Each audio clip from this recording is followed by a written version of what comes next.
అందరికీ నమస్కారం. నా పేరు నాగేంద్ర నాయక్ చౌహాన్.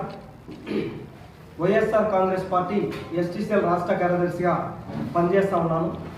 మరొక్కసారి మీడియా మిత్రులందరికీ కూడా హృదయపూర్వకంగా నమస్కారం తెలియపరుచుకుంటూ ఉన్నాం. ఈరోజు వైఎస్ఆర్ కాంగ్రెస్ పార్టీ ఎస్టీసీఎల్ రాష్ట్ర కార్యదర్శిగా విజయవాడ ప్రెస్ క్లబ్లో ప్రెస్ మీట్ పెట్టడం జరిగింది.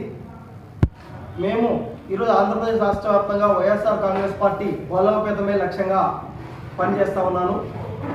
జగనన్న నాయకత్వాన్ని ఆంధ్రప్రదేశ్ రాష్ట్రంలో ఉన్నటువంటి గిరిజనులందరినీ చైతన్యం చేసి పెద్ద ఎత్తున అటు చిత్తూరు నుంచి శ్రీకాకుళం వరకు ఆదివాసీ ఏరియాలలో, గిరిజన తాండాలలో, గిరిజన కాలనీలలో, ఆదివాసీ గూడాలలో, బంజారా తాండాలలో జగనన్న నాయకత్వాన్ని బలపరచడమే లక్ష్యంగా నేను పనిచేస్తూ ఉన్నాను. అలాగే ఆంధ్రప్రదేశ్ రాష్ట్రానికి 2024 ఎన్నికల్లో హామీలు ఇచ్చి ఈరోజు సూపర్ 6 అని చెప్పి ప్రవేశపెట్టి సూపర్ 6ను తుంగలో తొక్కి ఈరోజు చంద్రబాబు నాయుడు గారు పాలన కొనసాగిస్తూ ఉన్నారు. ముఖ్యమంత్రి గారు ఆనాడు ఎన్నికల మేనిఫెస్టోలో ఆంధ్రప్రదేశ్ రాష్ట్రంలో ఉన్నటువంటి ప్రధానంగా 1 కోటి మంది నిరుద్యోగ యువతకు ప్రతి నెల నిరుద్యోగ వృత్తి 3,000 రూపాయలు ఇస్తానని అన్న మాట వాస్తవమా కాదా అని చెప్పి నేను అడుగుతా ఉన్నాను. మరి 3,000 రూపాయలు నిరుద్యోగ వృత్తి ఇస్తానని చెప్పి 1 కోటి మంది నిరుద్యోగ యువతను మోసం చేసింది చంద్రబాబు నాయుడు గారు కాదా అని చెప్పి అడుగుతా ఉన్నాను. అలాగే నారా లోకేష్ గారు విద్యాశాఖ మంత్రిగా ఉన్నారు. ప్రతి సంవత్సరం 1వ తారీఖున జాబ్ క్యాలెండర్ రిలీజ్ చేస్తానని చెప్పి ఆంధ్రప్రదేశ్ రాష్ట్రంలో ఉన్నటువంటి యువతకు మీరు ఏం సమాధానం చెప్తారని చెప్పి నేను అడుగుతా ఉన్నాను. ఈరోజు దాదాపు 6వ తేదీ 7వ తేదీ ఈరోజు, మరి 1వ తేదీ పోయి 2026 వచ్చి 1వ తేదీ పోయి 7 రోజులైంది. మరి జాబ్ క్యాలెండర్ ఇప్పటి వరకు నారా లోకేష్ గారు రిలీజ్ చేయలేదు. అలాగే పవన్ కళ్యాణ్ గారు డిప్యూటీ సీఎం గారు ముఖ్యమంత్రి డిప్యూటీ సీఎం అయిన తర్వాత మా ఆదివాసీ ప్రాంతాలలో పర్యటించారు. పార్వతీపురం జిల్లా, మన్నెం జిల్లా, అల్లూరి సీతారామరాజు జిల్లాలో పర్యటించారు. అక్కడ పర్యటించి గిరిజనులకు నేను అండగా ఉంటాను, ఆదివాసీ బిడ్డలకు ఏ అవసరమైనా నేను ఉన్నానని చెప్పి ఆ రోజు మాట ఇచ్చారు. పర్యటించి పోజులు ఇచ్చి వచ్చేసారే తప్ప ఈనాటి వరకు ఆదివాసీ బిడ్డలకు ఏం చేశారు పవన్ కళ్యాణ్ గారు అని చెప్పి నేను అడుగుతా ఉన్నాను. ఆదివాసీ ప్రాంతాల్లో మంచినీరు లేదు, సరైనటువంటి విద్యుత్ సౌకర్యం లేదు, సరైనటువంటి రోడ్లు లేవు, ఎక్కడ చూసినా విష జ్వరాలు ప్రబలుతూ ఉన్నాయి. నిన్నగాక మొన్న చూసినట్లయితే పార్వతీపురం, అల్లూరి సీతారామరాజు జిల్లా, మన్నెం జిల్లాలో దాదాపు కొన్ని వందల మంది విద్యార్థులకు వాంతులు విరోచనాలు అయినాయి. దీనికి కారకులు ఎవరు అని చెప్పి నేను ప్రశ్నిస్తా ఉన్నాను.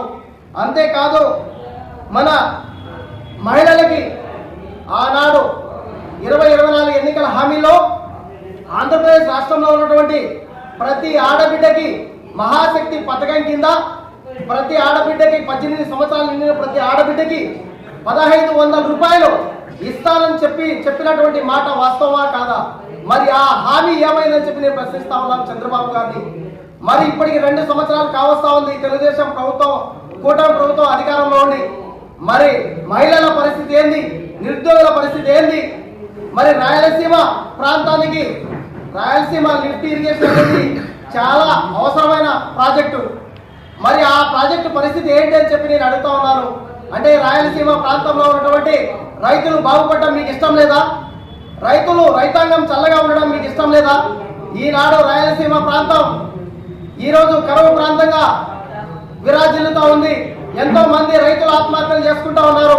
మరి వాళ్ళకి భరోసా కల్పించాల్సినటువంటి బాధ్యత చంద్రబాబు గారి ప్రభుత్వం పైన ఉందా లేదని చెప్పి నేను అడుగుతా ఉన్నాను. మరి ఉపాధి హామీ పథకం, ఈరోజు ఉపాధి హామీ పథకం కూడా సక్రమంగా పల్లెటూరులో, మారుమూల ప్రాంతాల్లో, గ్రామీణ పట్టణాల్లో సక్రమంగా కొనసాగడం లేదు. దీనిపైన కఠిన చర్యలు తీసుకోవాల్సినటువంటి అవసరం చంద్రబాబు గారి ప్రభుత్వానికి ఉంది.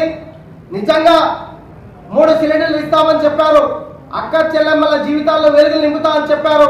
ఆంధ్రప్రదేశ్ రాష్ట్ర ప్రభుత్వం వచ్చి అధికారంలోకి వచ్చి 2 సంవత్సరాలు దాదాపు కావస్తా ఉంది. మరి 3 సిలిండర్లు అక్క చెల్లెమ్మలకు ప్రతి కుటుంబానికి ఇస్తానన్నారు. ఎన్ని సిలిండర్లు వచ్చాయని చెప్పి మీరు శ్వేతపత్రం రిలీజ్ చేయాలని చెప్పి నేను డిమాండ్ చేస్తా ఉన్నాను.